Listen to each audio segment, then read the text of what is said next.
It's 11 p.m. You have to be up in the morning.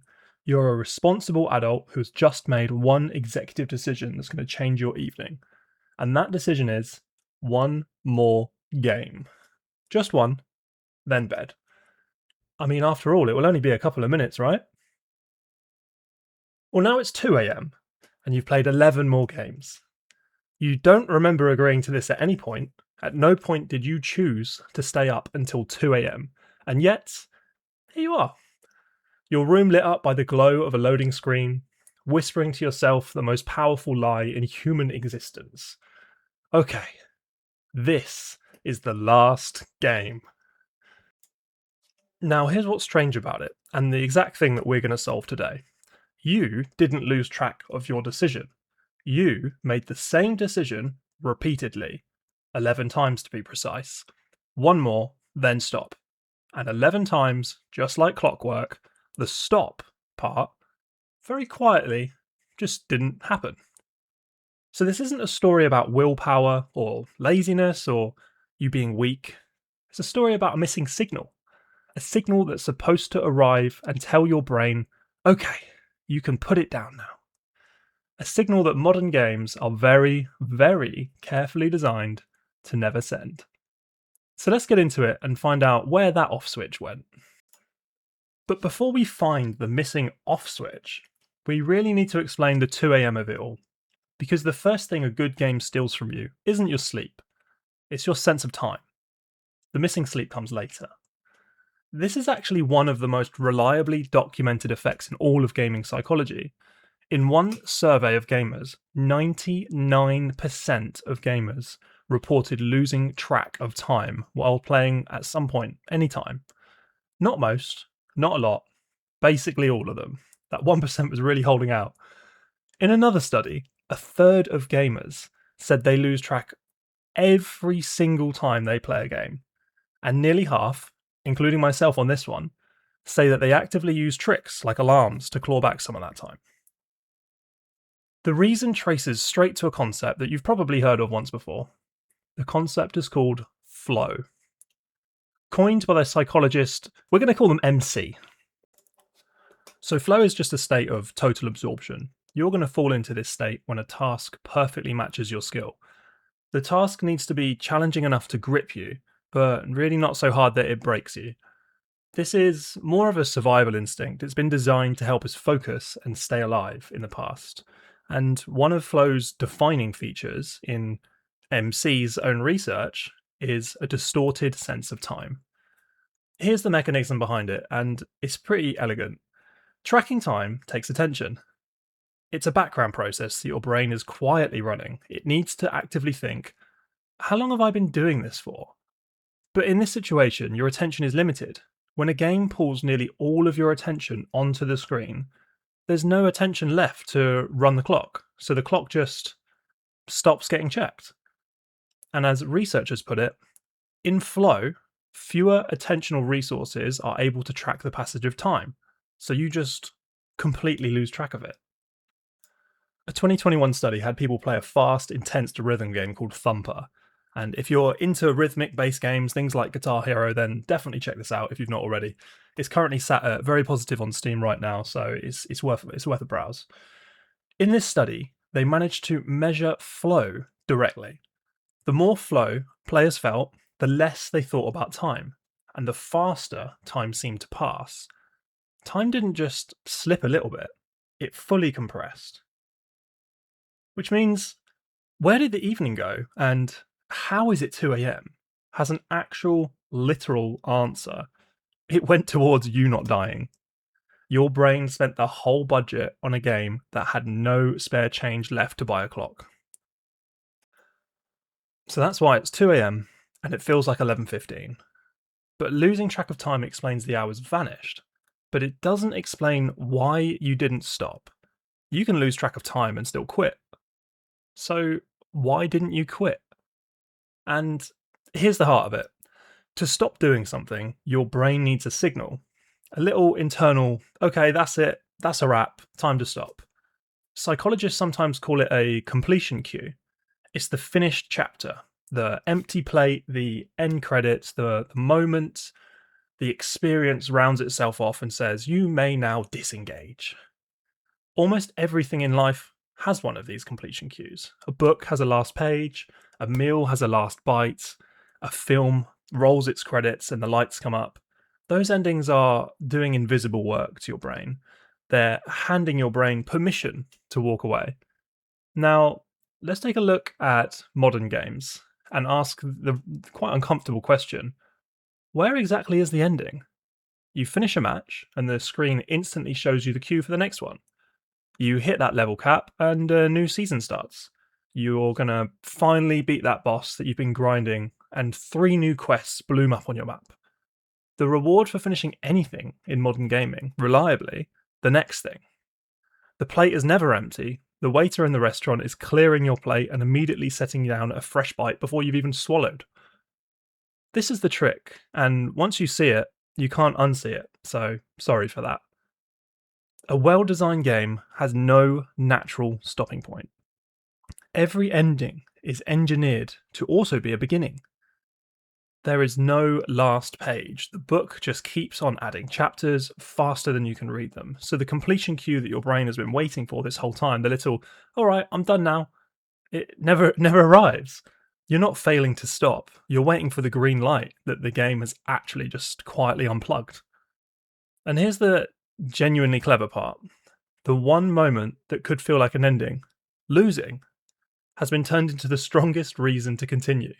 Well, we don't quit on a loss, do we?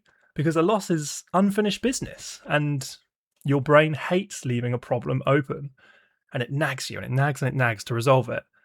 And you can't quit on a win, because you've just won, and it feels amazing. We want to do that again, right? Win. One more. Lose. One more. Heads, the game wins. Tails, you keep playing.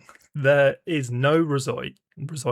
There is no result that points to the door. So that one more game isn't really a decision to keep playing. It's the absence of the signal that would normally tell you to stop. You're idling at an intersection waiting for a light that is never, ever, ever going to turn red. But let's get even more precise into this, because there's a beautiful little psychological trick hidden in the exact phrase that we keep telling ourselves. The phrase isn't, "I'll keep playing." The phrase exactly is, "one more game." Why do we always frame it as a single, final unit? Well, it's because one more game is a deal that you're going to make with yourself. And it's a deal designed to slip past your own defenses, committing to keep gaming indefinitely at 11 p.m. would trip the alarm. The alarm would be like, well, no, I don't want to do that. Some responsible part of you would have to be like, no. But one more game, that's tiny. That's reasonable. That makes sense. It's almost virtuous. Look at you, setting a limit. Go you. So the gatekeeper waves it through. And then the game does its part. Each round is short enough and ends on enough of a hook that the next one more, feels just as small and just as reasonable as the last. You never make that big, scary decision to stay up until 2 a.m. because you know how silly that is. You make 11 tiny, harmless decisions that each feel completely fine in that moment when you made them. And there's a sharper edge to this too. Borrowed from the study of slot machines, there's this near miss mechanic. It's when you almost win, the clutch that you barely lost, the ranked match that came down to the last 2 seconds. Your brain doesn't process it as a clean loss. Near misses are really weird when it comes to the brain. They actually have the same value as a loss, but they're experienced in a much more motivating way than an actual win. Because of something researchers call frustrative non-reward, failing to reach a goal that you can practically taste makes you push harder, doesn't make you push less. So those agonizingly close games, it's not the one that lets you log off. It's actually the one that guarantees you will say one more game. I was so close is not, as it turns out, a reason to stop. It's the single most reliable reason in the world to keep going. Your brain reads so close as, so do it again. You'll get it next time. Stack it together. A deal small enough to approve, an ending hook small enough to ignore, and a near miss engine making the closest games the stickiest. One more isn't weakness, it's a perfectly engineered little trap. And the bait is the word one. Now, I see that there's an obvious objection here, and you could say, isn't this just a fancy way of saying, I have no self control? And for years, psychology actually had a tidy answer for that. And that tidy answer was called ego depletion. The idea that willpower is like a muscle that can tire out. The theory went like this: resist temptation all day at work, and by night, your stop muscle is just too exhausted to fight the one more game. It's an intuitive and satisfying explanation. But, and I want to be honest with you here because this is where a lot of the pop psychology videos do quietly lie. Ego depletion has had a rough decade.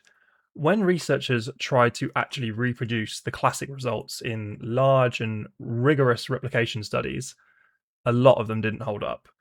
The science is genuinely so contested now. Some labs defend it, others find the effect shrinks to almost nothing when you account for publication bias. Yes, and I know there is publication bias within science.